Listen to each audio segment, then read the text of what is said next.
રે હાથી દે રસ્તે વાળનાર જગમાં સંતોનો સંગ છે.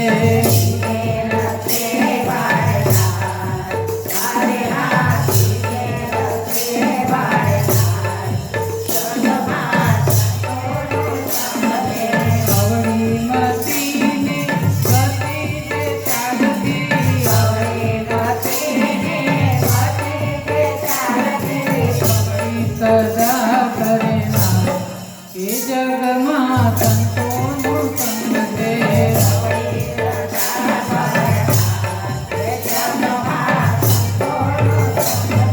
ભક્તિનો પેલો પ્રકાર હારે હા ભક્તિનો પેલો પ્રકાર જગમાં સંતોનો સંગ છે.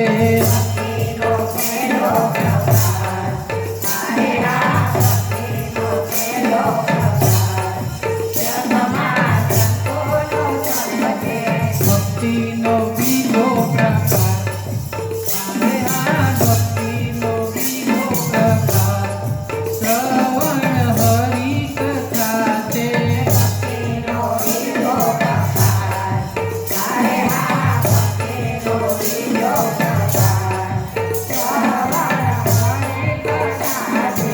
ઉગાડે કર્ણોના દ્વાર હારે હા ઉગાડે કર્ણોના દ્વાર શ્રવણ હરિ કથા છે. હવે બીજા પગથિયે આયા.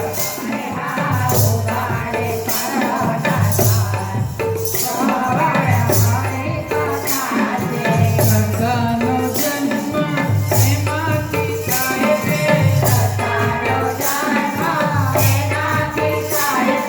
દબાવે ખોટા વિકાર હારે હા દબાવે ખોટા વિકાર શ્રવણ હરિ કથા છે.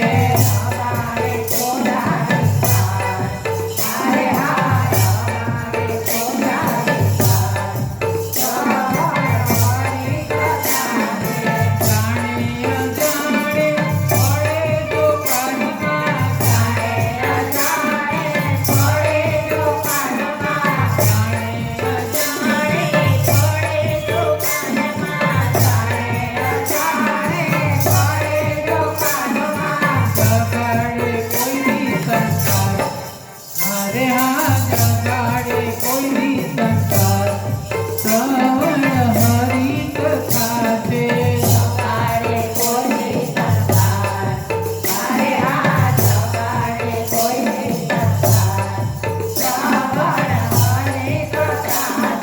પુનિત ચરણનો પ્રગટાવે પ્રેમ એ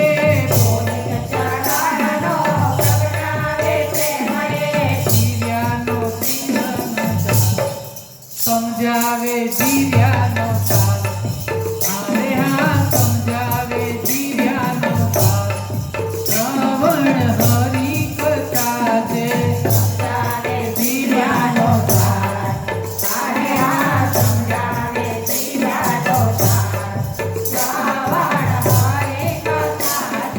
ભક્તિનો બીજો પ્રકાર શ્રવણ હરિ કથા છે. શ્રદ્ધાનો જન્મ એમાંથી થાય છે. જ્યારે હરિ કથા સાંભળીએ ભાગવત કથા સાંભળીએ રામચરિતમાનસ શિવ પુરાણ ગમે તે કથામાં બેસીએ અને એમાં બેસવાથી જે સાંભળીએ એમાંથી આપણી શ્રદ્ધા વધે.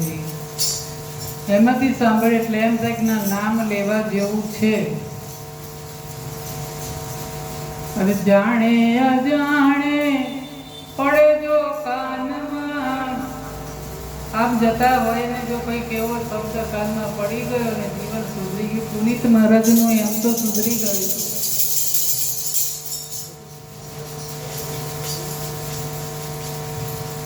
અને જગાડે કોક દી સંસ્કાર ગયા જન્મના સંસ્કારો એમાંથી જાગે કે પુનિત ચરણનો પ્રગટાવે પ્રેમ સમજાવે જીવ્યાનો સાર કેવી રીતે જીવો.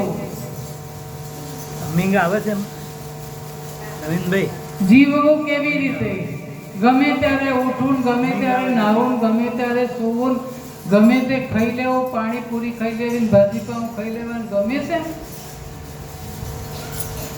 નિયમ કઈ હોય બંધ એટલે સમજાવે જીવ્યાનો સાર શ્રવણ